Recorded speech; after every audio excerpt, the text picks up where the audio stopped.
سی پی کا علاج صرف دوا ہی نہیں۔ کیا آپ کے بچے کو قبض ہوتی ہے یا وہ ٹھیک سے چبا نہیں سکتا؟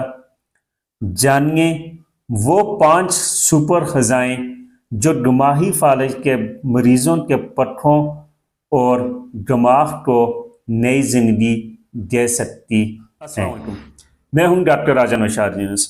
اس ویڈیو کے پارٹ 1 میں ہم نے دیکھا تھا سی پی کیا ہے، اس کی اقسام کیا ہیں اور اس کا فزیوتھراپی اور ہومیوپیتھی علاج کیا ہے۔ آج اس کے پارٹ 2 میں ہم غذا اور غذائیت پر بات کریں گے۔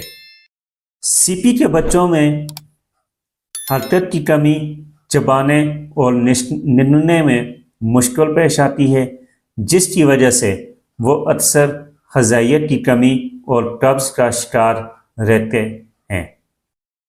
سی پی بچوں میں 3 غذائی چیلنج دیکھے جاتے ہیں جن کا حل بہت ضروری ہے۔ نمبر 1 پہ ہے قبض۔ حرکت کی کمی کی وجہ سے آنتوں کی حرکت سست ہو جاتی ہے، جس کی وجہ سے قبض ہوتی ہے اور یہ قبض بچے کے مزاج اور بوڑھ پر بہت فرق ڈالتی ہے۔ نمبر 2، نگلنے اور چبانے میں مشکل۔ ایسے بچوں میں خوراک کو نگلنے اور چبانے میں مشکل ہوتی ہے، جس کی وجہ سے یہ بچے مائع غذا پر زیادہ انحصار کرتے ہیں اور ٹھوس غذا سے محروم رہ جاتے ہیں۔ نمبر 3 پہ ہے کیلشیم اور وٹامن ڈی کی کمی۔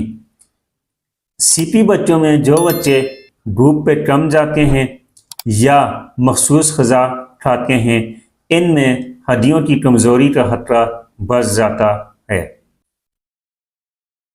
اب آتے ہیں ان 5 غذاؤں کی طرف جو بچے کو آپ آسانی سے دے سکتے ہیں۔ نمبر 1 پہ ہے اومیگا 3۔ اومیگا 3 کے اندر وہ غذائی طاقت شامل ہے جو آپ کے دماغ کے خلیوں کو توانائی اور لچک فراہم کرتی ہے۔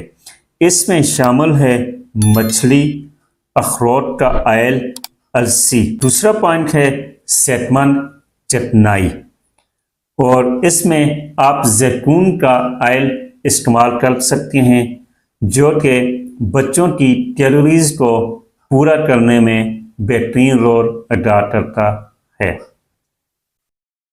تیسرا پوائنٹ ہے قبض کھولنے والی غذائیں، مثال کے طور پر پپیتا، کھجوریں اور آلو بخارا۔ ان کو پانی میں بھگو کر پیسٹ بنا کر بچوں کو دیں تاکہ ان کو نگلنے میں آسانی ہو۔ نمبر 4 پہ ہے پروٹین۔ انڈے کی سفیدی اور دالیں پیس کر ان کا سوپ بنا کر بچے کو دیں، یہ بچے کے پٹھوں کو پروٹین فراہم کرتے ہیں۔ 5واں پوائنٹ ہے سبز پتوں والی سبزیاں۔ سبز پتوں والی سبزیوں میں وٹامن کے اور مختلف منرلز پائے جاتے ہیں جو ہڈیوں اور خون کی صحت کے لیے بہترین ہوتے ہیں۔ ان سبزیوں کا سوپ بنا کر بچوں کو پلایا جائے۔ ان غذاؤں کے ساتھ سپلیمنٹ کا استعمال ضروری ہے، لیکن اپنے ڈاکٹر کے مشورے سے استعمال کروائیں۔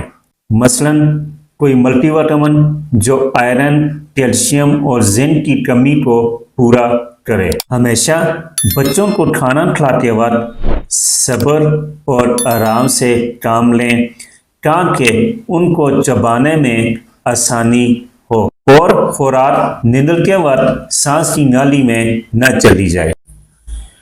دماغی فالج ایک طویل سفر ہے، ریس نہیں۔ صحیح غذا آپ کے بچے کی فزیوتھراپی اور ہومیوپیتھی علاج کے نتائج کو دگنا کر سکتی ہے۔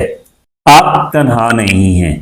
بچے کی غذائی چارٹ کی مکمل رہنمائی اور انفرادی ضروریات کے علاج کے لیے آج ہی ہمارے کلینک تشریف لائیں تاکہ ہم آپ کے بچے کی مکمل نشو و نما کو یقینی بنا سکیں۔